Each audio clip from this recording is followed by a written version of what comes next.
한여름 무더위를 피해서 3주간 방학을 했습니다. 대략 한 달 가까운 시간 동안 수업을 쉬었는데요.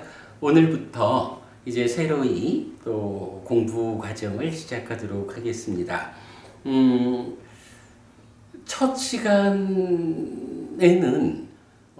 지난주에 있었던 에피소드 하나를 좀 소개하는 것으로 진행하도록 하겠습니다. 지난주 목요일 날 경주에 있는 동국대학교 경주 캠퍼스에서 한국불교학회 학예 워크숍이 있었습니다. 이렇게 이제 교재가 만들어져 있고요. 이 중에 2부 순서로 제가 불자의 신행 지침 마련을 위한 대토론회가 있었거든요. 여러분들께서 한국불교가 제가 불자를 중심으로 어떻게 더 발전해야 할까? 어떻게 한국불교가 더 경쟁력을 가지고 향상되는 모습을 보여줄 수 있을 것인가에 대한 좋은 의견들 많이 주셨습니다. 여러분들이 이제 공통적으로 주신 대안, 지침이라 하자면, 우리도 저 남방 국가나 티베트 불교처럼 집집마다 부처님을 모시는 것이 신행을 위한 커다란 힘이 되지 않겠느냐라는 말씀들 하셨는데, 필요한 말씀이라고 생각이 되고요. 여러 가지 이제 기타적인 말씀들이 있었는데요. 그 중에 저도 잠시 시간을 할애받아 가지고 발표를 했습니다. 시간이 부족해서 제가 두 가지 주제를 말씀드리려고 하다가 한 가지 주제를 발표하고 두 번째 주제는 이런 주제를 말씀드리려 했는데 시간이 부족해서 생략합니다 라고 운만 떼고 말았습니다. 오늘 이 시간에 제가 한국불교학회 학예 워크숍에서 제가 불자의 신행 지침 마련을 위한 대토론회에서 발표한 이야기를 좀 소개하고 그 발표에서 제가 인용했던 경전이 두 가지가 있어서 그 두 가지 경전 이렇게 지금 인쇄해 드렸거든요. 경전 두 개를 우리가 같이 공부하는 시간으로 진행하도록 하겠습니다. 제가 불자가 어떤 지침을 가지고 신행을 해야 할까? 어떤 정해진 삶의 자세 위에서 나는 불교 신자입니다 라고 자신 있게 신앙생활을 할 수 있을 것인가? 라는 주제가 되겠는데요. 저는 이런 부분으로 좀 주목해서 발표를 했습니다. 말씀드렸듯이 집집마다 부처님을 모시자. 또 가능한 한 많은 곳에서 부처님을 직접 만나기 위한 노력을 하자라는 것이 다 좋은 이야기다. 그러나 그 연결선상에서 우리가 정말 놓치지 않아야 하는 것이 하나 있다. 공부다. 이렇게 이제 이야기를 한 거예요. 뭐니 해도 불교는 부처님을 교주로, 부처님을 스승으로 모시고 그분의 가르침에 의지해서 살아가는 종교다. 그런 우리 삶의 안내다. 이렇게 봐야 할 텐데, 정작 불교 신자들과 함께하는 자리에서 부처님께서 어떤 가르침을 주셨습니까? 부처님이 뭐 다른 종교에도 뭐 예수님이나 마호멧 같은 분들도 다 역사적으로 존재했던 분들이긴 하죠. 그러나 그분들이 가지는 중간자적인 입장과는 다르게 불교에서 부처님은 단순히 교주라기보다는 불교의 중심에 있는 모든 것 이렇게 보아야 되잖아요. 예를 들어서 기독교는 예수님을 교주라 하겠죠.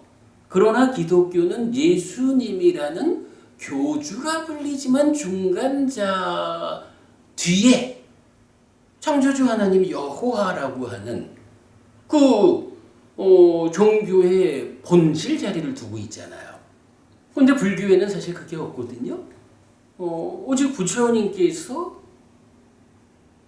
진리를 깨달아서 진리에 부합하는 그러한 삶을 살으면 그대들의 삶이 행복해진다. 그대들의 삶이 완성된다. 윤회에서 벗어난다. 라고 부처님 뒤에 아무런 2차적인 존재가 없단 말이에요. 그래서 오직 부처님이 교주고 스승이고 불교의 모든 것이다. 뭐 이렇게 말을 해야 되죠. 그야말로 역사적으로 실존했던 스승이 불교의 시작이죠. 끝. 모든 것으로 자리하고 있다. 그래서 그분의 가르침은 이 세상에 공개되어 있다. 뭐 이것이 불교가 가지는 커다란 특징 중에 하나일 텐데 문제는 한국 불교에서 부처님이 어떤 말씀을 하셨습니까? 제자들이 행복한 삶을 누리기 위해서 어떤 방법이 있다고 가르쳐 주셨습니까? 라고 질문하면 이 부분에 대해서 답이 잘 안 나오잖아요. 한국 불교가 참 많이 어려운 입장에 현재 있습니다. 사실 뭐 긍정적인 전망이 별로 없이 아주 좀 부정적인 전망이 현재 우리한테 닥쳐 있는 거는 사실이라고 봐야겠죠. 이런 가운데에 소수의 출가자 말고 다수를 구성하고 있는 절대 다수죠, 그죠? 절대 다수를 구성하고 있는 제가 신자들이 어떠한 신행을 해나가느냐 이 측면에 주목해서 한국 불교의 미래를 만들자라는 것이 이번에 한국불교학회의 워크숍 주제다라고 생각을 하지요. 그래서 제가 그렇게 발표를 한 겁니다. 부처님은 무슨 가르침을 주셨을까? 우리한테 어떻게 살아야 한다라고 말씀을 하셨을까? 근데 문제는 참 이 부분을 잘 몰라요. 그래서 제가 뭐 많은 분들이 불편해 하셨을 수 있는 표현을 하나 썼어요. 저는 말이지요. 공부하지 않은 자가 공부한 자 흉내를 내는 것이 불편합니다. 라고 말을 했어요. 법우님 이게 무슨 얘기냐 하면요. 여러 사람들하고 만나서 이야기를 해보면 부처님은 대부분 출가자들을 위한 수행을 안내하는 그런 설법을 했습니다. 더구나 출가자들에 의해서 경이 결집되다 보니 이 경들 안에는 출가자 자를 위한 가르침 말고 제가 자를 위한 가르침은 참 좀 찾아보기가 어렵습니다. 그래서 제가 불자가 어떻게 신앙생활을 해야 하는지 여기에 지침을 만들기가 좀 힘듭니다. 이렇게 말하는 사람들이 의외로 많아요. 제가 매우 신뢰될 수 있지만 이 좀 강한 표현을 하는 이유가 바로 그런 분들이 각성해야 한다 라고 지적한 거였어요. 사실은 뭐 그렇게 말하는 분들이 대부분 보면 그래도 어느 곳에 가서든 설법을 하는 사람, 어디 가서든 강의를 하는 사람, 그래서 불교 신자들의 신행을 이끄는 사람들에 속한다라고 보아야겠지요. 그런데 이분들이 뭐 저하고 대화할 때만 그러겠어요? 뭐 어디든 법회를 가서도 사실은 부처님은 제가 신자를 위한 법을 별로 설하지 않았어 라고 말한다면, 일반의 제가의 불교 신자들 입장에서는 부처님께서 내가 어떻게 살아야 한다라고 기준을 잘 안 주셨나 봐 라고 판단할 수 있는 거죠. 근데 부모님, 우리가 경전을 같이 보지 않습니까? 경전에는 비구한테서라든 제가자한테서라든 누구한테서란 거와 관계없이 제가 신자들이 어떠한 삶을 살아서도 행복하고 죽어서는 그 힘으로 하늘에 태어날 건지, 정말로 이 시대의 불교 신자들이 부처님 나 어떻게 살아야 합니까? 라는 모든 질문에 대한 답을 주고 있다고요. 우리가 경전을 좀 공부하는 노력을 하면 경전 안에서 이번 워크숍 주제처럼 제가 불자의 신행 지침이라는 것은 충분하게 들어있다, 발견이 된다. 근데 그거를 어떤 사람들이 말하기를 부처님은 비구들을 위한 가르침을 주로 설했기 때문에 제가자를 위한 가르침이 별반 없어요 라고 말하고, 그럼으로써 한국 불교의 대다수를 차지하고 있는 제가의 불교 신자들에게 부처님에 의한, 부처님으로부터 출발해서 내 삶을 향상으로 이끌 수 있는 이런 근거를 제공해 주지 못하는, 그러다 보니 부처님한테서 근거를 받지 못하는 사람들은 쉽게 그게 누구든 다른 종교들의 유혹에 넘어가게 되는 거죠. 자, 불교 신자로 살면서도 부처님 가르침을 모르니까 어떻게 하면 살아서도 행복하고 죽어서는 하늘에 태어날 건지 이런 삶을 살아내지 못해요. 모르니까. 게다가 조금 더 심하면 다른 종교의 작은 유혹조차도 방어해내지 못하고 종교를 바꿔요. 이게 지금 한국 불교가 처해 있는 어려움이고, 이 문제를 어떻게든 우리가 풀어야 하지 않느냐, 이런 숙제를 지금 우리가 가지고 있는 거죠. 그래서 제가 이건 굉장히 좀 신뢰가 된다라고 말할 수 있지만 좀 그런 강한 표현을 했어요. 공부하지 않은 자가 공부한 자 흉내를 내가지고 부처님을 왜곡하는 이런 현상이 일단 우리 곁에서 사라져야겠다. 공부를 해야겠다. 우리 모두가. 이렇게 얘기를 했고요. 자, 그러면서 이제 다른 분들이 뭐 그냥 대표적으로 말하자면 집집마다 불상을 모십시다. 이런 지침을 말하는 데 대해서 저는 이제 조금 다른 측면, 바로 이런 공부라는 측면에서 이야기를 했어요. 얼마 전에 제가 대구에 있는 스리랑카 선언에서 설법을 했지요. 저는 제가자들이고 더구나 스리랑카에서 한국에 와 있는 그분들이 대부분 이주 노동자, 요새 그렇게 표현하지요.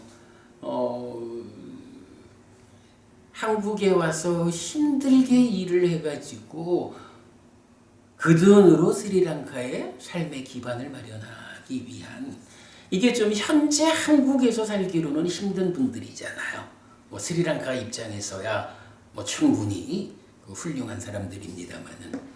그래서 이제 제가 그 설법 주제를 좀 쉽게 잡은 거예요.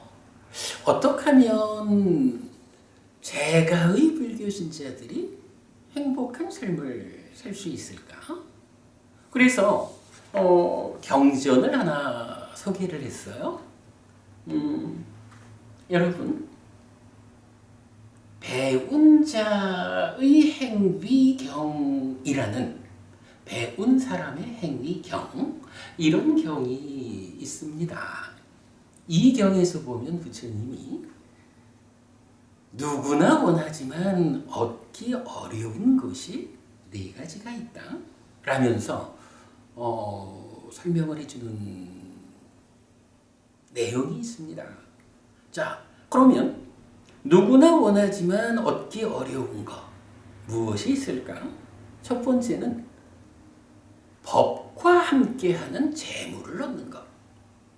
이거 그냥 우리 일반적인 의미로 말하면 정당한 노력에, 아니죠, 정당한 방법에 최선의 노력을 얹어서 부자 되자 라는 거예요.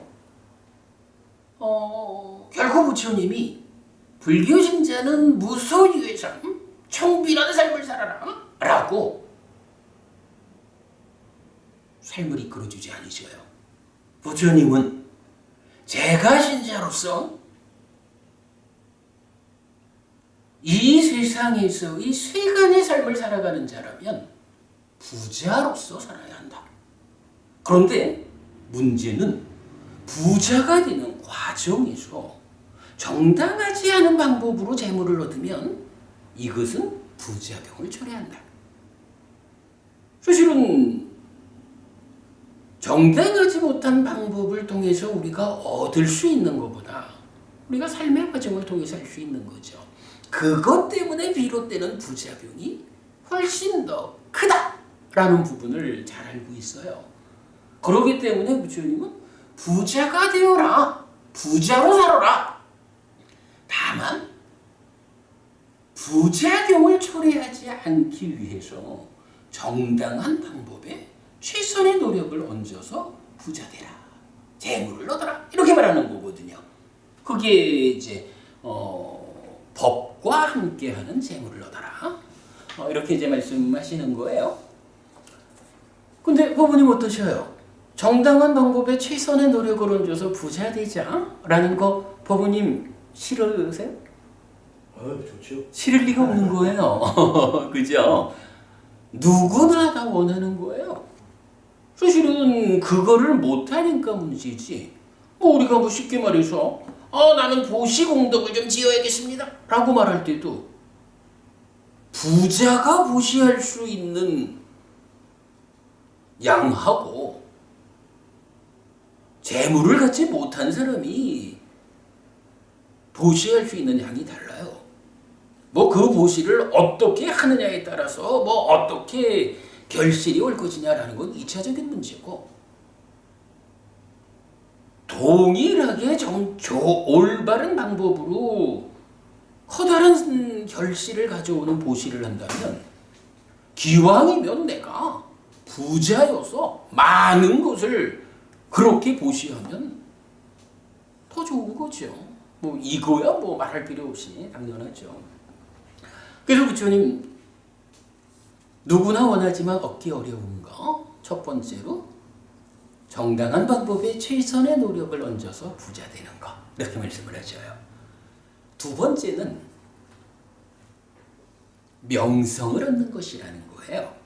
근데 명성을 얻는데 나 혼자 아무개 참 괜찮은 사람이야 이렇게 명성을 얻는 거가 아니고 스승과 친지들과 더불어서 즉 내 삶에서 소중한 나의 가까운 관계에 있는 이분들과 함께 한 덩어리가 되어가지고 그 집은 정말로 훌륭한 사람들이야. 그분한테서 배운 그 동문들은 정말 훌륭해 라고 스승과 친지들과 더불어서 명성을 얻는다. 좋은 일이잖아요.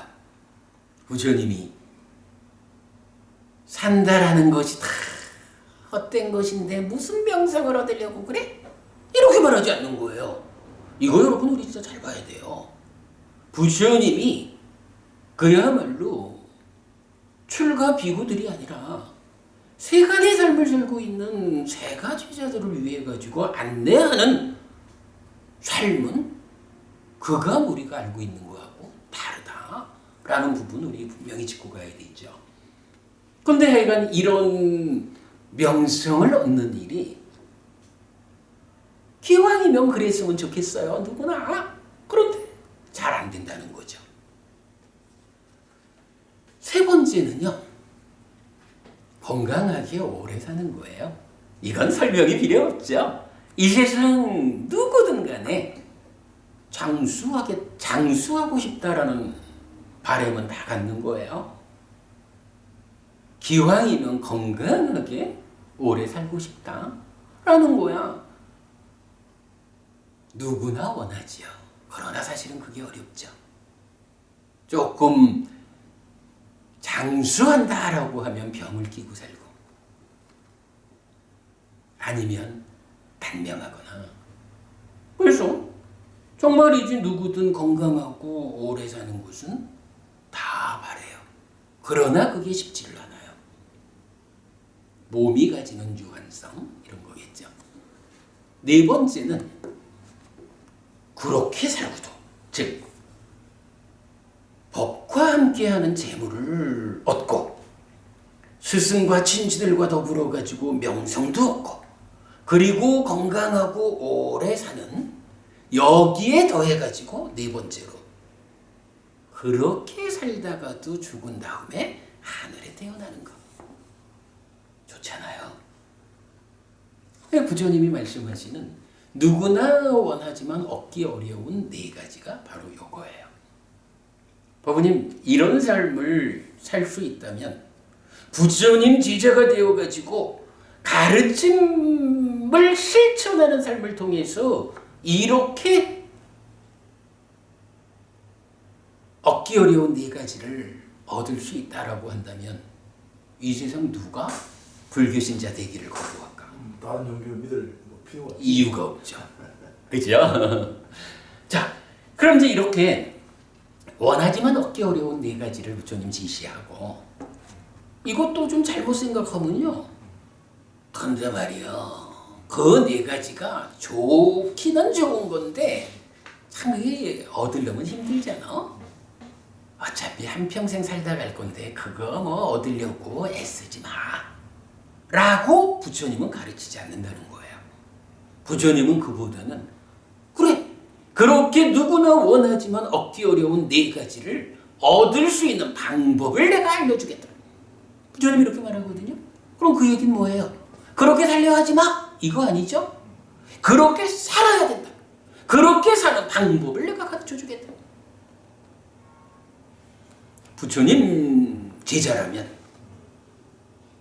제가의 제자들도 나는 어떠한 삶을 살 것인가? 이러한 삶을 살겠다.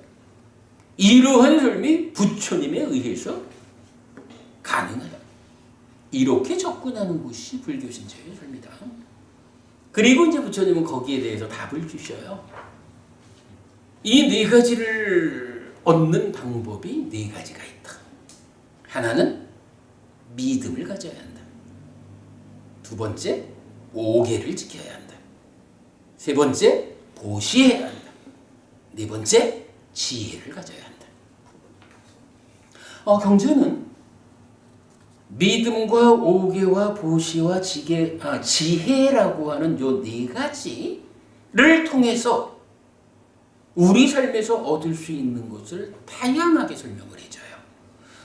여러분 저기 우리 홈페이지 오셔서 요 새출발법회라는 교재를 한번 좀 찾아보시면 이 교재 안에 믿음과 오계와 보시와 지혜라는 네 가지 법을 통해서 어떤 것을 얻을 수 있을까 하는 용례를 다 찾아서 올려놨어요. 참고하시면 되겠고요. 뭐 거기에 이어가지고 한 가지를 끼우면 믿음과 오계 그리고 거기에다가 배움을 넣어요. 배움, 보시, 지혜. 요 5가지 법을 갖추면 어떻게 되느냐라고 할 때 경전은 전반적으로 그 5가지 법에 의해서는 좋은 세상에 태어나는 법 이렇게 쓰여요. 내가 죽어서 하늘에 태어나고 싶다라고 말하면 부처님에 대한 확고한 믿음을 가지고 오계를 지키고 배우고 자 우리가 지금 이야기하는 거죠. 공부가 빠진 불교가 갖는 현상에 대해서 우리가 얘기하고 있는 거죠. 세 번째 배우고 네 번째 보시하고 5번째 지혜를 갖춘 이런 삶을 살면 이 5가지 법의 힘이 나를 하늘로 이끈다. 이렇게 말해주거든요. 불교 신자들이 살아가는데 사실 뭐 이 이상 더 중요한 게 있나요? 우리가 정말로 우리 부처님은 나의 삶을 살아서도 행복하고 죽어서는 하늘에 태어나게끔 이끌어주는 분이다 라고 부처님을 믿고 그 부처님의 믿음에 근거해서 오계를 지키는 삶을 실천하고 부처님 가르침을 잘 공부하고 보시로서 실천하고 지혜로워지는 물론 지혜로워지는 방법 다 병에 있죠. 이렇게만 우리가 살 수 있으면 살아서도 행복하고 죽어서는 하늘에 태어나는데 지장이 없다. 이렇게 말해주는 거죠. 저는 배운 사람의 행위경, 이 경을 조금 이따가 같이 한번 읽어보겠지만 아주 중요하게 생각하고 있어요. 그야말로 제가 불자의 신행 주범이다라고 말해도 좋은 이런 경인데 자 제가 이 얘기를 지금 어디서 끌고 왔느냐 하면 대구 스리랑카 선언에서 스리랑카 법우님들한테 제가 설법하던 이야기잖아요. 그게 이제 제가 이렇게 이제 설법을 하면 중간에 이제 그 스리랑카 법우님 한 분이 자기 말로 번역을 해서 이렇게 이제 설법을 하고 있는데 누가 탁 신호를 주는 거예요. 왜요? 하니까 스님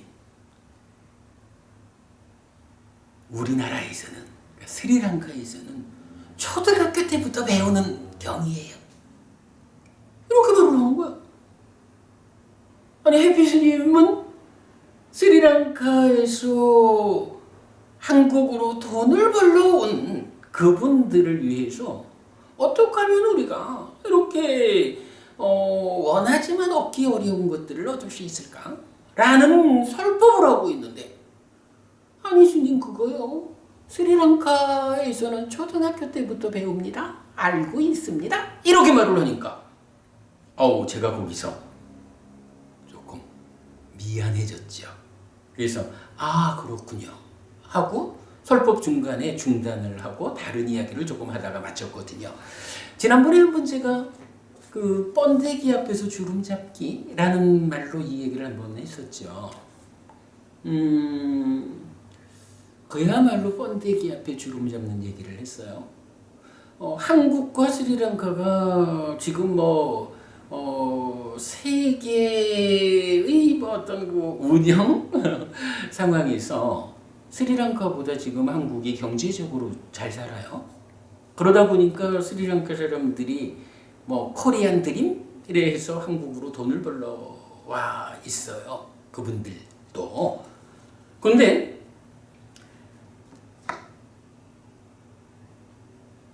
제가 불자의 삶이라는 측면에서 지금 한국 사회가 가지고 있는 문제점. 그래서 불교를 필요로 하고 부처님을 필요로 하고 기타 모든 종교를 필요로 해서 많은 종교가 이 땅에 함께하고 있죠. 불교가 중심이 되어서 운영되는 스리랑카라는 나라하고 글쎄 어떻게 비교가 될지 모르지만 일단 한 가지 분명한 건 있어요.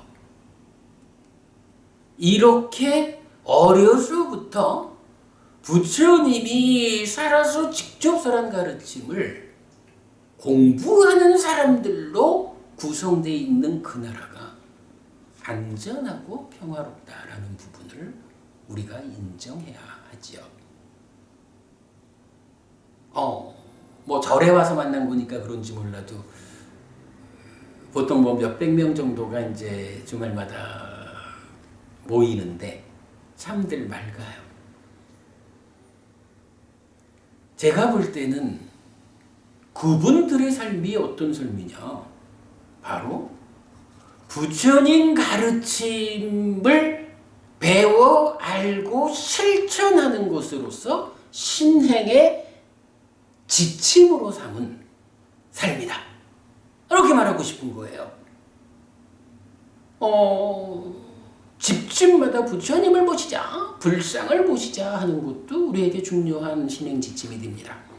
그러나 그만큼 우리가 놓쳐서 안 되는 것은 어쨌든 불교는 말씀드렸지만 타 종교처럼 예수님 뒤에 여호와가 계시는 이런 구조가 아니라 부처님께서 교주이고 스승이고 진리를 발견한 바로 그분이거든요. 부처님의 가르침을 배워 알고 실천하고자 한국 불교가 노력하면 그것보다 더 중요한 신행 지침은 없다. 그런데 사람들이 그야말로 공부하지 않은 자들이 공부한 자를 흉내내가지고 부처님은 죄가 신자를 위한 가르침을 별로 설하지 않아서 라고 잘못 전달하는 이런 부분을 제가 지적을 했던 거죠. 유사한 이야기, 제가 이제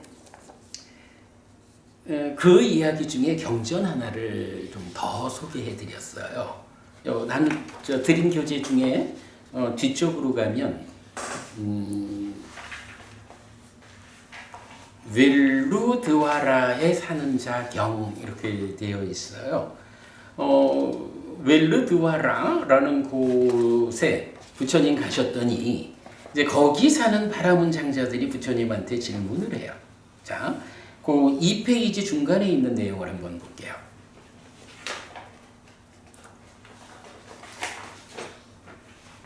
한곁에 앉은 그 웰루드와라에 살고 있는 바라문 장자들은 세존에게 이렇게 말했다. 곧다마 존자시여, 저희들은 이런 바람, 이런 열의, 이런 갈망이 있습니다.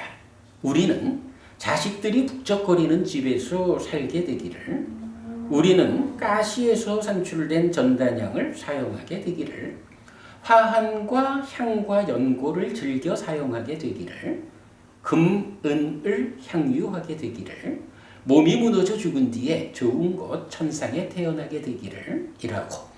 곧다마 존재하시어 이런 바람, 이런 열의, 이런 갈망을 가진 저희들에게 우리는 자식들이 북적거리는 집에서 살게 되기를, 우리는 가시에서 산출된 전단향을 사용하게 되기를, 화환과 향과 연고를 즐겨 사용하게 되기를, 금, 은을 향유하게 되기를, 몸이 무너져 죽은 뒤에 좋은 곳 천상에 태어나게 되기를 이라는 법을 설해 주십시오. 자, 이 뭐 말이 길지만 이렇게 그냥 줄여서 말할 수 있어요. 우리 한국적 표현으로 보면 다복한 가정에서 풍요로운 삶을 살게 되기를. 그죠? 자식들이 북적거리고 이런 이야기 우리가 보통 다복하다 이렇게 표현을 하죠. 다복한 가족 관계에서 풍요로운 삶을 살게 되기를 하는 것이 이 사람들의 바람인 거예요. 근데 그러면서 사실은 한마디 말을 더 하죠. 그렇게 살고도 몸이 무너져 죽은 뒤에는 하늘에 태어나겠습니다. 자, 살아서는 다복한 가정에 풍족한 삶을 살다가도 죽은 다음에 하늘에 태어나는 그런 삶을 살고 싶은데 부처님 그 방법을 일러주십시오. 이렇게 말하잖아요. 여기에 대해서 제가 그날도 그 표현을 딱 썼거든요. 불교가 교리적으로 기독교에 비해서 경쟁력을 가지고 있다라는 게 바로 이 경에서 확연히 드러납니다. 그랬어요. 물론 뭐 수행을 통해서 삶을 완성하는 이런 전체적인 교리로서야 뭐 얘기거리가 안 되지만 그러나 우리가 그냥 쉽게 제가자들 일반적인 신자들의 삶에서도 기독교보다 불교가 월등한 경쟁력을 가지고 있다라는 것을 이 경이 보여줍니다. 제가 그렇게 얘기를 했거든요. 무슨 의미인가요? 기독교에서는 하늘에 태어나는 일을 좀 힘들다 하죠. 법우님도 들어보셨죠?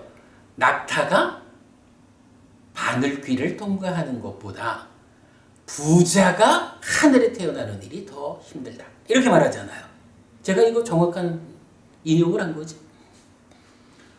그럼 기독교에서는 뭐 그게 뭐 어떤 그 심오한 뜻이 담겨 있는지는 잘 몰라도 우리가 그냥 일반적으로 언어로서 만날 수 있는 의미로 보면 기독교에서는요 지금 이렇게 다복하고 풍요로운 삶을 사는 사람들 이게 부자잖아요. 그렇게 부자로 살던 사람이 하늘에 태어나는 일은 낙타가 바늘길을 통과하는 것보다도 힘들다. 그러니 따지자면 부자는 하늘에 못 가? 이런 얘기와도 같은 거란 말이에요 이게. 그런데 바로 그런 질문을 윌르드와라의 바람은 장자들이 부처님한테 하는 거예요. 부처님, 저희들은요 다복하고 풍요로운 삶을 살다가도 죽은 다음에 하늘에 태어나고 싶습니다. 그런 방법을 가르쳐 주십시오. 법을 설해 주십시오. 좀 이렇게 말을 한 거거든요. 부처님이 어떻게 대답했을까? 만약에 부처님이 그들처럼 에이 살아서 다복하고 풍요롭게 살았으면 그런 삶을 산 사람들이 하늘에 태어나는 것은 낙타가 바늘구멍을 통과하는 것보다도 어려운 거였겠? 이렇게 법을 설하셨을까? 근데 아니라고요. 불교가 기독교보다 경쟁력을 가지는 이유 바로 여기서 부처님이 답을 주거든요. 자, 내용을 조금 더 볼까요? 제가 이제 요경전은 번역을 다 못했어요. 그래서 우리 초기불전연구원의 강몽 스님 번역하신 내용 좀 옮겨왔습니다. 자, 3페이지로 가볼게요. 장자들이요, 어떤 것이 자신에게 적용시킬 수 있는 법문인가 하고 내 삶에 직접 적용할 수 있는 가르침, 이렇게 부처님 말을 하죠. 장자들이요, 여기 성스러운 제자는 이렇게 숙고한다. 나는 살기를 바라고 죽기를 바라지 않으며 행복을 바라고 괴로움을 혐오한다. 법우님도 이러셔요? 죽기보다는 살기를 바라죠? 행복을 바라고 괴로움을 혐오하겠죠. 이처럼 살기를 바라고 죽기를 바라지 않으며 행복을 바라고 괴로움을 혐오하는 나의 목숨을 누가 뺏어가려 하면 그것은 사랑스럽거나 소중하지 않다.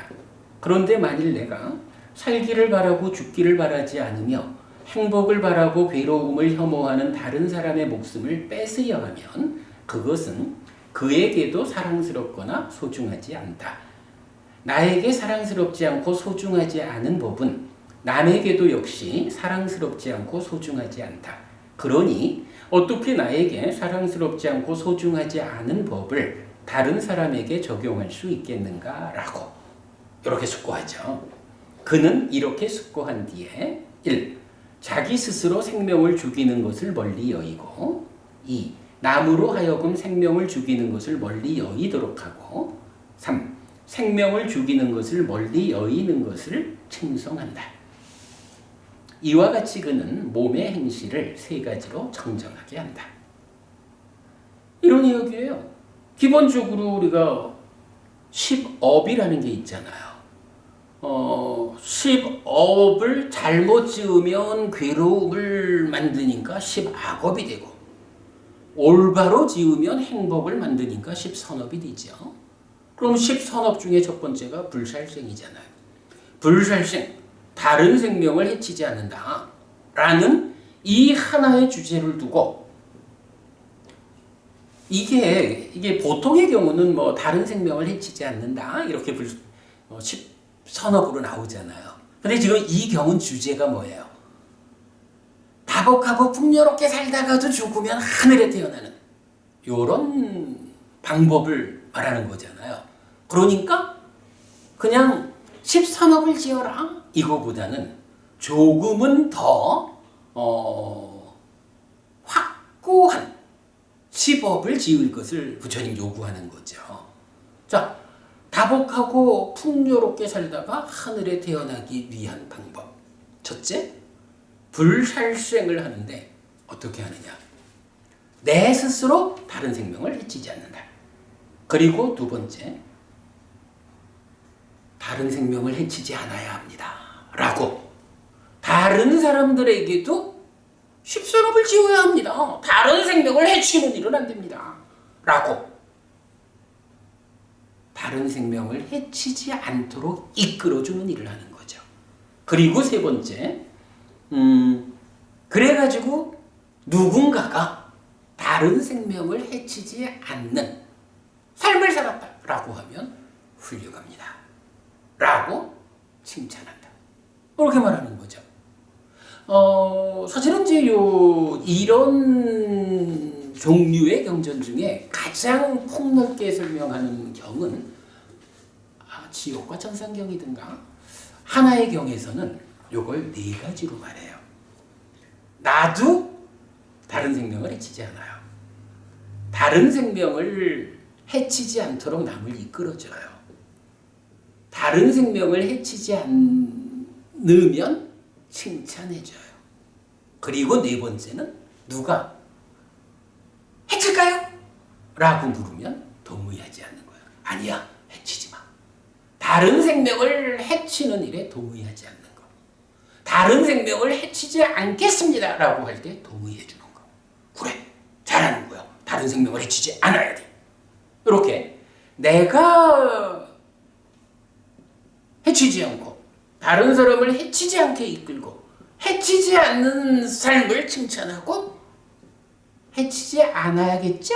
그럼 해치지 않아야 돼 라고 동의해주는 이런 방법 네 가지로 나오는 게 가장 폭넓게 나오는 거예요. 근데 어쨌든 이제 요경에서는 이렇게 세 가지로 말을 한다고요. 그리고는 이제 이거를 경 끝까지 그러니까 10선업 모두에 대해서 설명해요.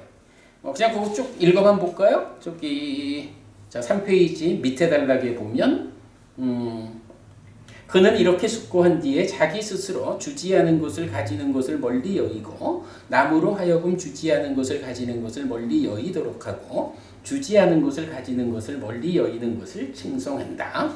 이와 같이 그는 몸의 행실을 세 가지로 청정하게 한다. 그는 이렇게 숙고한 뒤에 자기 스스로 삿된 음행을 멀리 여의고 남으로 하여금 삿된 음행을 멀리 여의도록 하고 삿된 음행을 멀리 여의는 것을 칭송한다. 이와 같이 그는 몸의 행실을 세 가지로 청정하게 한다. 그는 이렇게 숙고한 뒤에 자기 스스로 거짓말을 멀리 여의고 남으로 하여금 거짓말을 멀리 여의도록 하고 거짓말을 멀리 여의는 것을 충성한다. 이와 같이 그는 말의 행실을 세 가지로 청정하게 한다.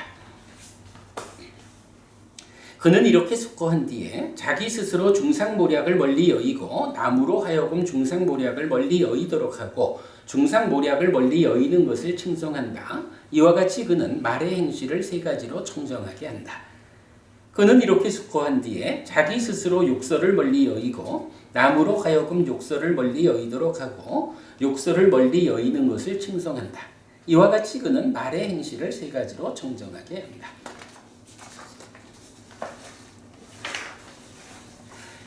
그는 이렇게 숙고한 뒤에 자기 스스로 잡담을 멀리 여의고 남으로 하여금 잡담을 멀리 여의도록 하고 잡담을 멀리 여의는 것을 충성한다. 이와 같이 그는 말의 행실을 세 가지로 청정하게 한다.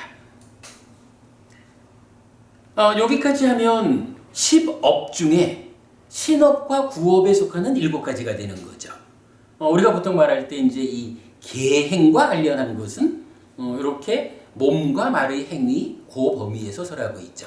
그러니까 10선업을 지어야 한다라는 중에서도 이렇게 직접적으로 어떤 삶을 실천할까요? 라고 할 때는 몸의 행위 3가지, 말의 행위 4가지, 7가지로 나타내고 있죠.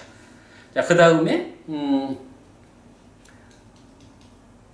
그는 이런 이유로 그분 세존께서는 아라한이시며 내지 세존이시다라고 부처님께 흔들림 없는 청정한 믿음을 가진다.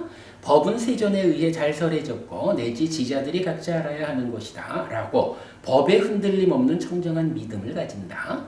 세존의 제자들의 승가는 잘 도를 닦고 내지 세상에 위 없는 복받이시다 라고 승가에 흔들림 없는 청정한 믿음을 지닌다. 성자들이 내지 삼매에 도움이 되는 길을 지닌다. 장자들이여 성스러운 제자가 이러한 7가지 바른 법을 부족하고 이러한 4가지 바람직한 경우들을 부족하면 그가 원하기만 하면 스스로가 스스로에 대해서 이렇게 단언할 수 있다. 나는 지옥을 다했고 축생의 모태를 다했고 악귀계를 다했고 처참한 곳 불행한 곳 파멸처를 다했다. 나는 흐름에 든 자여서 악취에 떨어지지 않는 법을 가졌고 해탈이 확실하며 완전한 깨달음으로 나아간다라고. 자, 그럼 요 얘기는 정리를 하자면 이런 거예요. 기독교에서는 부자가 하늘에 태어나는 일이 그렇게 어렵다라고 하는데 이제 부처님한테 이분들이 질문하기를 다복하고 풍요로운 삶을 살다가도 하늘에 태어나는 방법이 무엇입니까? 라고 하니까 부처님 몸의 행위 3가지를 3가지 방법으로 바르게 짓고 말의 행위 4가지를 3가지 방법으로 바르게 지어라. 그리고 거기에 불법성 3보에 대한 확고한 믿음 그리고 계를 부족하는 삶을 실천해라. 이거면 된다. 이렇게 말해주잖아요. 낙타가 바늘구멍을 통과하는 거가 쉽겠어요? 이 방법이 쉽겠어요? 이게 바로 불교가 기독교보다 제가 신자들의 삶이라는 제한된 영역에서도 경쟁력이 더 높다라는 부분을 확실하게 보여주는 거죠. 그래서 이제 제가 그렇게 이야기를 한 겁니다.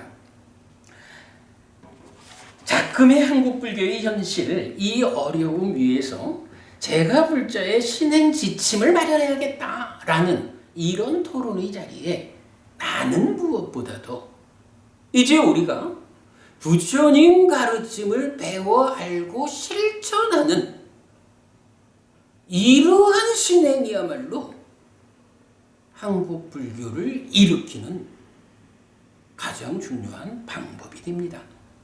그런데 어떤 사람들이 부처님은 제가 불자를 위한 가르침을 별로 설하지 않았다고 이렇게 말하는 데 대해서 저는 매우 불편합니다. 라고 불만을 얘기한 거죠. 그러면서 그런 이야기도 했어요, 제가. 그러면 제가 경전에서 부처님이 알려주는 이런 제가 불자들의 삶을 위한 지침이 되는 가르침, 이거 요 2가지 뿐일까요? 아닙니다. 제가 몇 년 전에 불교 방송에 매주 50분씩 75주에 걸쳐 가지고 해피 스님의 새 출발 법회라는 이름으로 바로 이런 이야기, 제가 불자의 신행 지침에 해당하는 그 가르침, 우리가 배워 알고 실천하면 살아서도 행복하고 죽어서는 하늘에 태어나는 이러한 결과가 보장되는 이런 가르침들을 소개를 했습니다. 저 정도의 공부 수준에서 75주를 어려움 없이 할 수 있었다면 이제 정말로 공부 잘하는 분들이 경에 주목하고 경에서 부처님을 직접 만나가지고 불교 신자들의 신행의 지침으로 삼는 내용을 간추리자라고 한다면 무궁무진합니다. 다 있습니다. 잊으면 안 됩니다. 라고 제가 이야기를 한 거예요. 제가 불자의 신행 지침 공부하자고. 자, 요게 이제 한 가지 주제예요. 제가 요 이야기는 뭐 그렇게 마무리까지를 다 좀 아주 압축해서 설명을 드렸고, 한 가지 이야기를 좀 더 하고 싶었는데 이제 시간이 제한되어 가지고 운만 떼고 마른 게 있어요. 이런 이야기를 하고 싶었어요.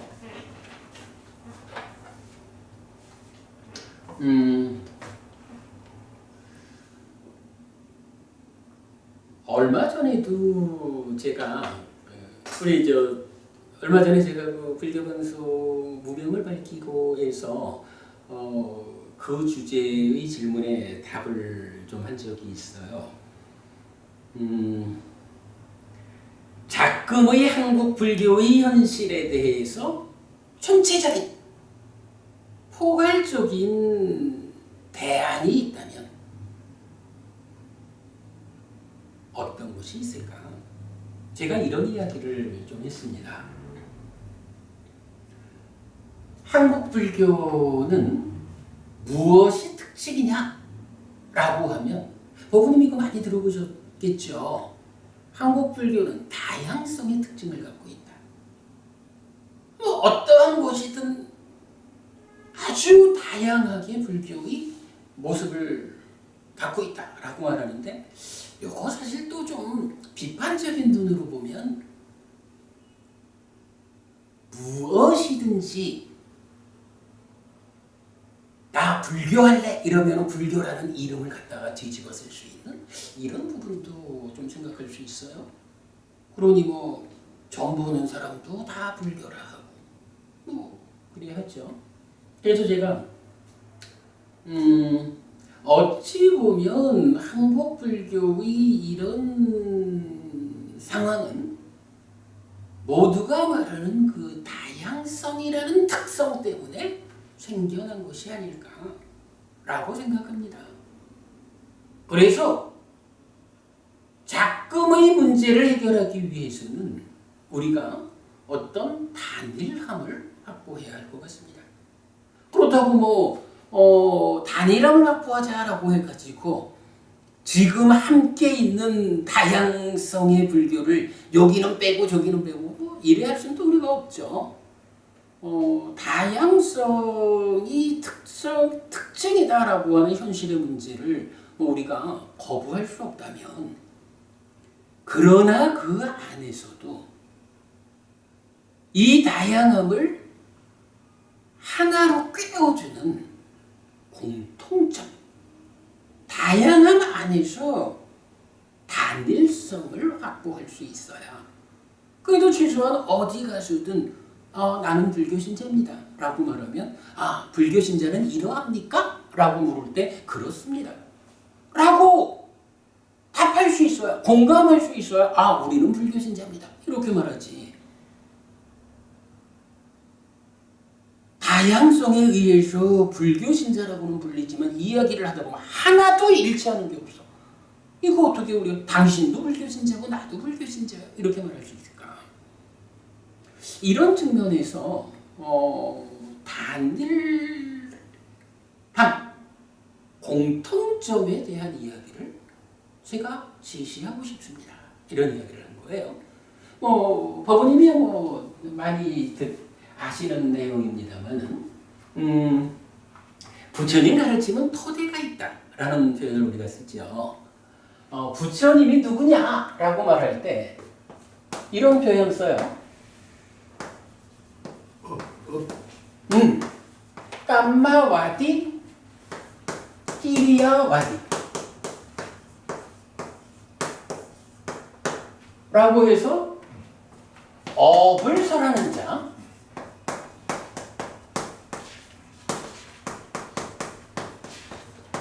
끼리야라고 하는 단어가 뭐 번역이 어렵지만 일단 저는 요거를 결실있음 이렇게 번역을 하죠. 결실있음을 설하는 자.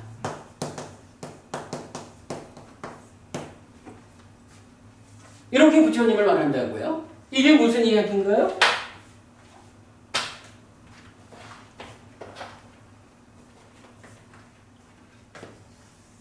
업이라고 하는 것이 어쨌든 우리 삶의 본질이다라는 거죠. 업이 우리 삶의 모든 부분을 이끈다는 거죠. 그래서 어떤 업을 지어서 우리 삶을 고멸로 이끌 것인가 라는 것이 부처님이 업을 설하는 자라고 불리는 거죠. 결실있음이라는 이건 뭔가요? 이건 뭐 그대로 업에는 가보가 있다. 그렇죠.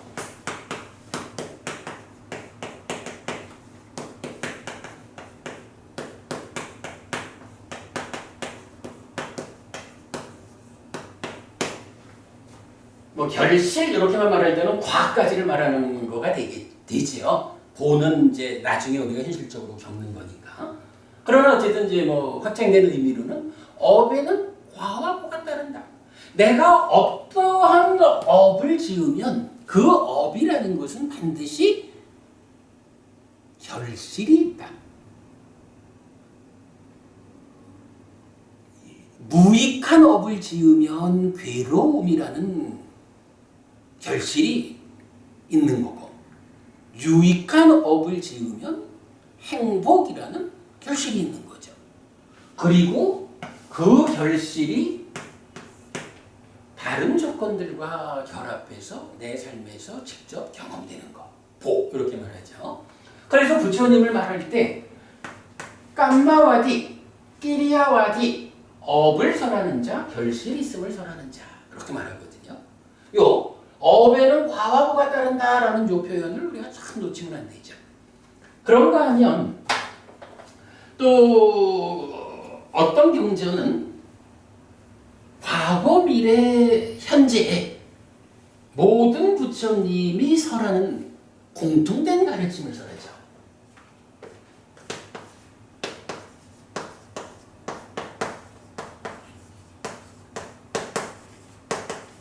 이게 뭐죠? 세계, 가심 세계. 응. 업, 일, 업. 업, 이 결실이 있음. 결실 있음, 3. 정진. 네, 위리야, 정진. 네, 뭐 정진, 뭐 쉬운 날로 노력 이런 거죠. 과거의 부처님들도 업을 설하고 결실 있음을 설하고, 이 결실이라는 것이 뭐 방금 설명드린 거지만 고거나 락이거나 두 가지 결실을 해줄 수 있잖아요. 근데 우리가 공부하는 이유는 뭐죠? 괴로움을 만들려고 공부하는 건 아니라고. 그래서 고를 멸하는 거예요. 그래서 고멸을 실현한다, 락을 행복을 만들어야겠다라고 할 때는 고멸, 즉 행복을 만들기 위한 노력이 필요하다. 물론 여기서 정진, 노력이라는 거, 이건 어떻게 되나요? 어떤 것이 괴로움을 소멸하고 행복을 만드는 정진입니까? 라는 데 대해서는 부처님이 답을 주는 거죠. 부처님이 주는 이 답이 경전이고 팔정도고, 팔정도를 실천하기 위해서 삶에 대해서 알아야 한다 해서 12연기가 설해지는 거고 이렇잖아요. 이렇게 업, 과 결실 있음과 정진이라고 하는 요 세 가지가 과거의 부처님들께서도 설하셨고 미래의 부처님들도 설할 것이고 지금 부처이신 우리 스승 효가모니 부처님께서도 설하는 가르침이다 라고 경전이 말을 해준다고요. 이게 모든 부처님의 공통된 가르침, 공통된 가르침.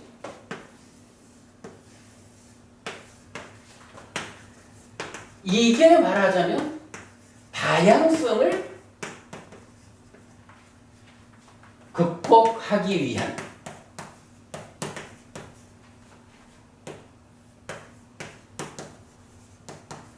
이런 의미로 나타나는 거죠. 그리고 이제 뭐 우리가 한 가지 이야기는 좀 더 하죠.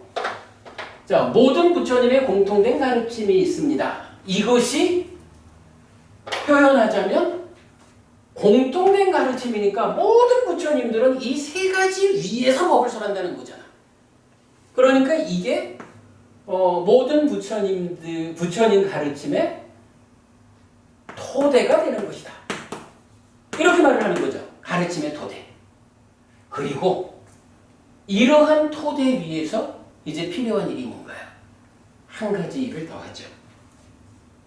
이 토대 위에서 세상을 보는 눈이 필요하다. 어떤 눈으로 세상을 보느냐, 어떤 안경을 끼고 세상을 보느냐에 따라서 살아가는 방법이 달라지죠. 그 결과가 달라지죠. 그래서 부처님 이러한 가르침의 토대 위에서 세상을 보는 시각을 바르게 해라. 그게 뭐죠? 세상 보는 시각을 바르게 한다. 정견이잖아. 그리고 정견이 경전에 뭐 다양하게 나타나지만 가장 원초적 형태의 정견으로 어떤 게 나오나요? 자, 법은이 요거 경전, 가장 원초적 형태의 정견. 사성제는 말까요? 그거는 이제 훨씬 좀 더 어려운 높은 수준의 정견이라면 빠야시견 1. 배운 법 여자기 네. 저 세상은 있다. 요거잖아, 그렇지? 둘째,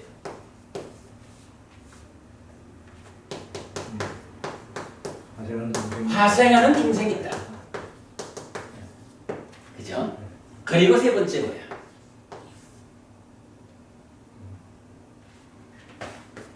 업에는 과와 보가 따른다라는 것이 정견의 세 번째로 다시 나타나죠. 요 세 가지가 뭐 경전에는 약간 굉장히 많은 바른 견해. 그렇잖아요. 지금 방금 말씀하셨듯이 사성제가 당연히 바른 견해지. 그러나 사성제는 훨씬 더 좀 높은 차원에서 우리 삶을 어떻게 보아야 할까? 고진멸도. 이렇게 이제 접근하는 거거든요. 근데 지금 이제 우리가 관심 갖고 접근한 내용은 뭐냐 하면 제가 신자들이 어떤 신앙의 지침을 가져야 할까? 이럴 때는 좀 심오한 이야기보다 아주 우리 삶에서 직접 나타나는 내가 당장 업을 짓는데 그죠? 내가 세상을 살아가는데 어떤 눈을 가지고 세상을 살아야 할까? 라고 할 때 부처님 우리가 표현하는 빠야시경이 말하는 가장 원초적인 바른 견해 좋은 환경을 써라. 첫째, 저 세상은 있다. 둘째, 화생하는 중생은 있다. 셋째, 업에는 화보가 따른다. 이런 얘기죠. 저 세상이 있다라는 건 뭐예요? 윤회한다는 얘기죠. 화생하는 중생이 있다는 건 무슨 얘기죠? 요거 테란스파 사생이 있잖아. 테란스파 사생 중에 테란습은 요거는 인간과 축생을 말하는 거로 보면 되죠. 만약에 화생하는 중생이 없다라는 견해를 가지는 건 뭐예요? 이 세상에는 인간과 축생 따지자면 눈에 보이는 존재들밖에 없다 이 얘기지 뭐.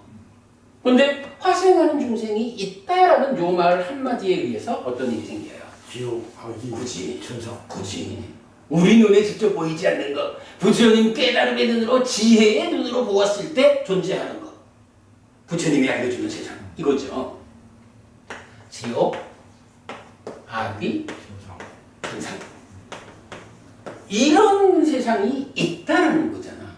그래가지고 윤회하는데, 자 쉽게 말해서 죽은 다음에 어디에 태어날까? 라고 말하면 지옥에 태어날 수도 있고 축생에 태어날 수도 있고 악귀에 태어날 수도 있고 인간에 태어날 수도 있고 천상에 태어날 수도 있다. 이렇게 오도윤회를 부처님 말해주는 거잖아요. 화생하는 중생은 있다라는 요 한마디가 우리가 죽은 다음에 태어나는 곳이 이렇게 5부류의 세상이 있다. 그러니 지옥 가지 않도록 업을 단속해야 한다. 짐승이 되거나 악귀가 되지 않도록 업을 단속해야 한다. 최소한 인간으로는 태어나야 하고 기왕이면 가르침에 의지한 삶을 통해서 하늘에 태어나는 것이 옳다. 이렇게 말해주는 거잖아. 그리고 그러면 이렇게 저 세상에 있어서 윤회하거든. 화생하는 중생에 있어서 오도, 그러니까 5갈래의 길이 있거든.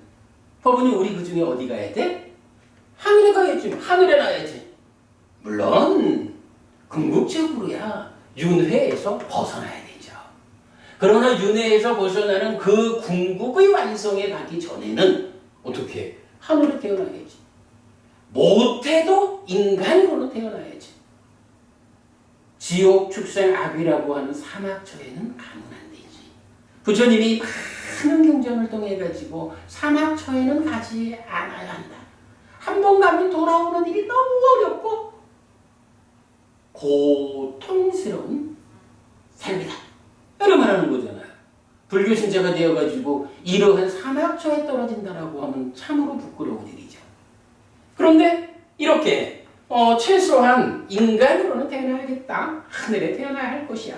라고 하려면 어떻게 해야 돼요? 방법이 주어져야 되죠. 바로 업에는 과와 보가 따른다. 어떤 업이 하늘과 인간으로 이끌까? 요거 배워야 되는 거죠. 어떤 업을 지으면서 우리가 살아갈 때 하늘이나 인간에 태어나는 그런 결과, 그래서 거기에 태어나가지고 행복을 맛보는 그런 삶을 살 것인가, 이게 결정되는 거죠. 그러니까 부처님은 이런 말 하는 거야. 가르침의 토대 위에서 바른 견해를 가져라. 세상을 바르게 보는 안경을 껴라. 윤회하는 줄 알아라. 오도에 태어날 곳이 있다. 그 중에 사막처에는 가지 않고 최소한 인간으로는 태어날 거야. 하늘에 태어나야지. 라고 원한다면 바로 업에는 과와 보가 따른다라는 이런 가르침의 토대끼리, 이런 토대를 바르게 알아서 세상을 보면서, 세상을 살아갈 때 내가 지금 이런 업을 지으면 이 업은 괴로움으로 이끄는 업이야. 지으면 안 돼. 라고 바른 눈으로 보고 그러한 행위를 제어해라. 이러한 업은 하늘로 이끄는 삶이야. 라고 바르게 보아서 하늘로 이끌리는 그런 삶을 살아라. 업을 지어라. 이렇게 말해주는 거죠. 이게 바른 견해의 가장 원초적인 형태라고요. 그래서 제가 볼 때는 이 개념으로 세상에 워낙에 불교가 다양성이라고 하니까 아주 다양한 이 부분을, 그러니까 다양성을 우리가 거부할 수 없다면 그 다양성 가운데도 일말이라도 공통점이 있어야 우리가 같은 불교 신자지. 그죠, 어머님? 이 말 맞죠, 그죠? 일말이라도 공통점을 가져야 한다. 라는 이 필요성. 어찌 보면은 현재 한국 불교에 누가 이런 불교 신자이기 위한 최소한의 공통점에 대해서 설명하고 있냐고요. 그죠? 그래서 제가 이번 그 불교 방송에서도 한국 불교의 자금의 현실에 대한 포괄적인 대안을 묻는 질문에 이렇게 답을 한 거예요. 모든 부처님의 공통된 가르침에 의해서 가르침의 토대를 삼고 그 토대 위에서 세상을 보는 바른 시각을 가져야 한다. 자, 다시 정리하면 쉽잖아. 중복되는 것도 있고. 부처님은 업을 설한 분이에요. 업에는 과가 결실이 있다. 과와 보가 따른다 라고 설했어요. 행복한 결실을 만들려면 정진이 필요하다. 노력해야 된다. 이게 가르침의 토대고 그 위에서 세상의 이치를 바르게 보는 눈. 저 세상은 있다. 화생하는 중생은 있다. 업에는 화보가 따른다라는 요 세 가지로서 가장 원초적 형태의 바른 견해를 제시하고 있다고요. 요런 정도만 우리가 배워 알고 실천해보자 한다면 제 생각에는 이게 바로 다양성을 극복하기 위해서 한국 불교가 필요로 하는 공통성이다 라고 말할 수 있겠다 라고 저는 주장을 하는 거예요. 이번에도 사실 요 얘기를 좀 하고 싶었는데 시간이 부족해서 그냥 운만 떼고 말았어요. 근데 사실 이 부분이, 그러니까 이 두 번째 주제, 이 주제가 왜 필요하냐 하면 저는 이런 이야기를 좀 단호하게 하고 싶어요. 현재 한국 불교에 여러 가지 가르침에 의지하지 않는 데서 생겨나는 문제들이 많죠. 현재 상황이 생겼지만 그 중에 아주 중요한 문제 하나가 이런 이야기를 하고 싶어요.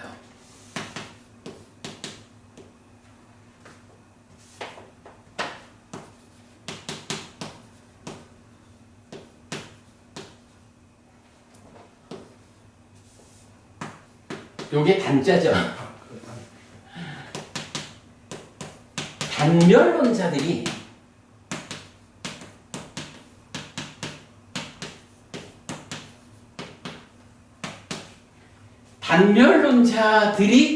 현재 한국 불교의 상당 부분을 잠식했다.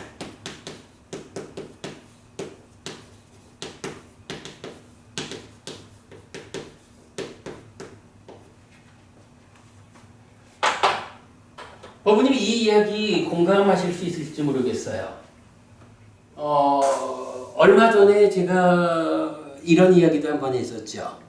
그 포항공대 강병균 교수님, 그 강 교수님이 한번 이제 불교 언론에 이런 기고를 했단 말이에요. 혜민 스님, 진재 스님, 이 두 스님은 상견을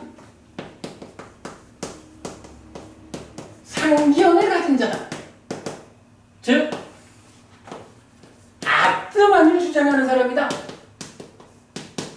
자아, 상견을 가진 자이기 때문에 혜민 스님이나 진재 스님은 불교 신자가 아니다 라고 글을 기고를 했죠. 몇 년 전에 그 글을 기고하셨던 걸 제가 오래 봤죠. 그래서 제가 이런 제목의 동영상을 하나 올렸었죠. 강병균 교수의 혜민 진재 스님에 대한 강병균 교수의 비판에 대한 해피 스님의 비판으로 했었죠. 자, 이게 무슨 얘기예요? 두 분이 상견을 가졌다. 그분들에 대한 판단은 일단 제가 이건 유보하고, 이 상견을 강병균 교수가 비판을 했어요. 그리고 비판에 이어서 대안을 제시했거든. 근데 대안으로 제시한 게 뭐냐 하면 단견을 제시했다고. 윤회 없음. 그죠? 상견. 아뜸한의 윤회. 이 부분이 부처님 가르침과 다르다. 그러니까 이거 불교 아니다. 라고 주장을 하면서 그렇다면 불교는 부처님 가르침은 뭐냐? 라고 하면서 윤회 없다. 라고 하는 단견을 대안으로 제시한 거예요. 그래서 제가 그걸 보고 말한 거죠. 부처님은 깨달음을 통해서 어떻게 했어요? 사실은 순서로 보면 단견은 쉽게 극복이 되죠. 요거 교리적으로 보면 지수화풍 공식이라는 6개가 선언되면서 그죠? 우리 아지타피 석관벌리가 인간은 지수화풍 4대로 되어 있다 라고 말할 때 부처님은 인간은 지수화풍 공식 6개로 되어 있다 라는 이 하나의 선언을 통해 가지고 단견 그거는 바로요. 세상을 다 못 본 거예요.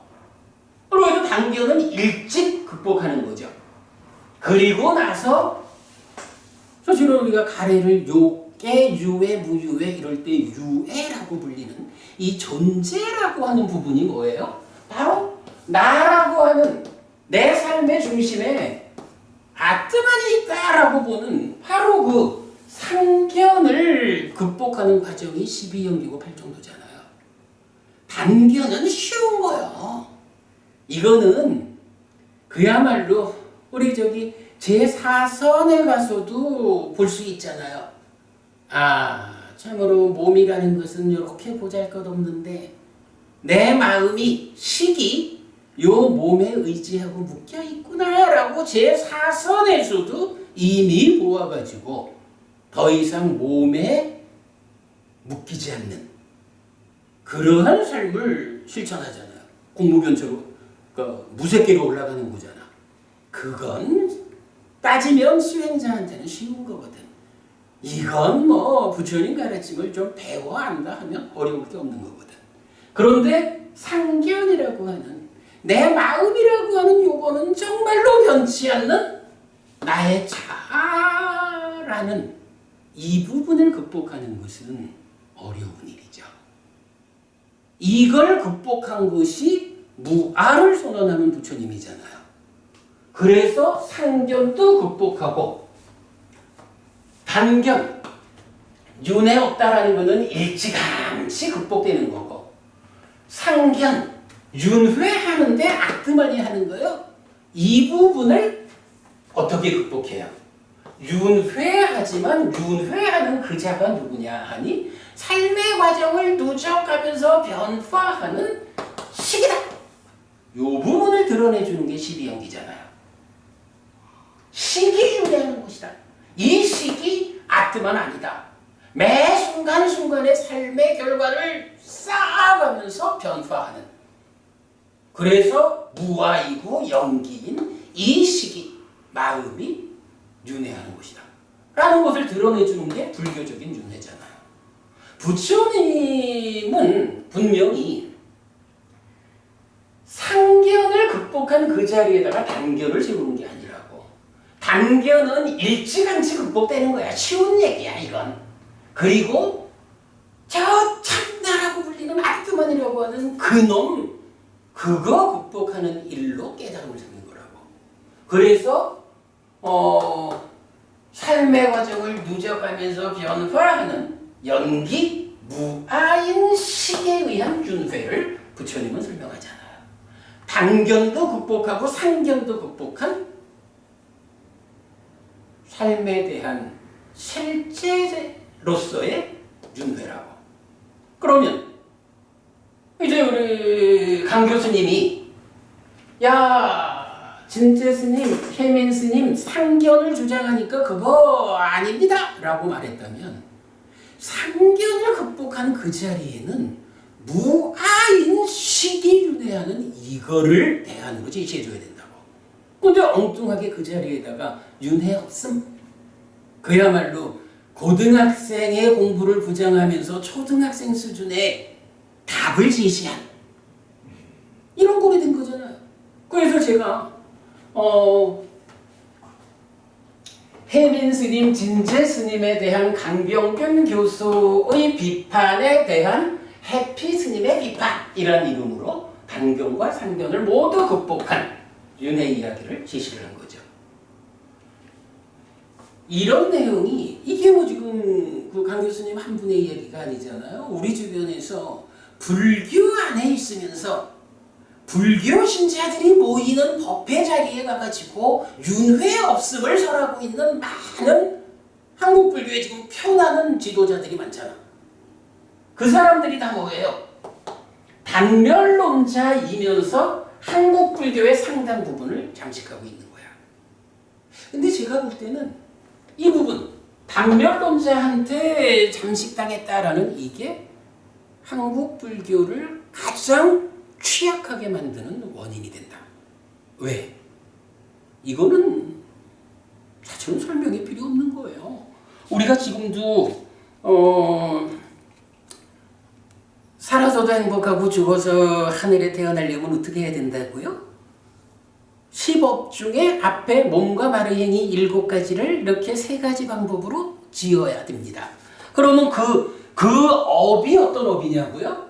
하늘로 이끄는 업이기 때문에 그 업의 과와 모에 의해서 하늘에 태어난다라고 부처님 말해주는 거잖아. 근데 윤회가 없다라고 하면, 윤회가 없다라고 하면 어떻게 돼요? 죽으면 끝이잖아.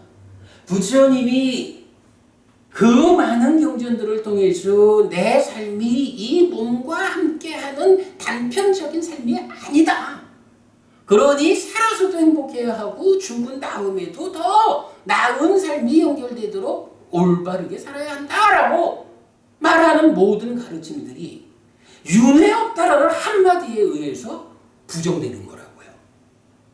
안 그러겠어요, 부부님? 윤회 없다라고 하는데 불교 신자할 이유가 있나? 불교가 윤회라는, 그죠? 이런 토대와 견해, 윤회라는 우리 삶의 현실 위에서 어떻게 하면 우리가 살아서도 행복하고 죽은 다음에는 하늘에 태어날까? 이걸 가르치는 게 불교인데 거기에 윤회 없다라고 말하면 불교는 거짓말이 되고 쓸모없는, 뭐라 해야 돼? 쓸모없는 어떤 거에 불과하지 뭐. 제가 볼 때는요, 한국 불교의 가장 위험한 일이 바로 이거 같아요. 더구나 보통 말하는 배운 사람들이 이쪽으로 잠식당하고 있잖아. 한국 불교를 앞에서 이끌어가야 하는 사람들이 상당 부분 윤회 없음으로 단멸론자가 되어 있다고. 이 사람들에 의해서 이끌어지는 불교가 어떤 모양을 만들까? 저는 이렇게 오늘 수업을 마무리하고 싶어요. 앞에 이제 첫 번째 주제에서는 참 그 많은 경전들을 통해서 부처님이 제가 신자가 어떻게 살으면 행복할 수 있는지, 제가 신자의 신에게 지침이 주어져 있다. 경에 공부해야 한다. 요 얘기였고, 이제 두 번째 주제 바로 이거.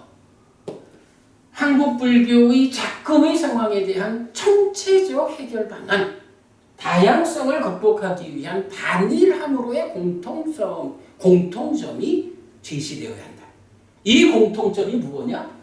모든 부처님의 공통된 가르침이라는 부처님 가르침의 토대, 업이고 결실 있음이고 정진이고, 그 위에서 세상을 보는 바른 시각. 저 세상은 있다, 화생하는 중생은 있다, 업에는 과거가 다르다. 요만큼만이라도 부처님 가르침을 우리가 알고 그야말로 제가 신자의 신행의 지침으로 삼는다면 어떤 사람을 만나더라도 그대가 불교 신자라면 이러한 점에서 나와 같군요 라고 단합할 수 있고, 불교 아닌 자들의 공격에 대응할 수 있고, 바로 그 부분, 다양성을 극복하기 위한 단일함으로의 공통점을 우리가 세워야겠다. 그런데 현실적으로는 이러한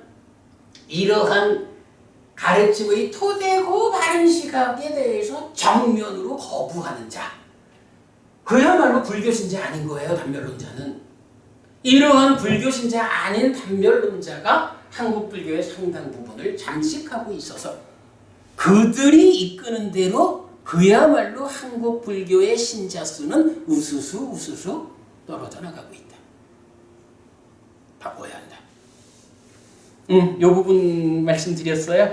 본래는 뭐 제가 그 배운 사람의 행위경 읽어드리겠다 했는데 안 읽어도 되겠죠? 나와서 읽어보시고요.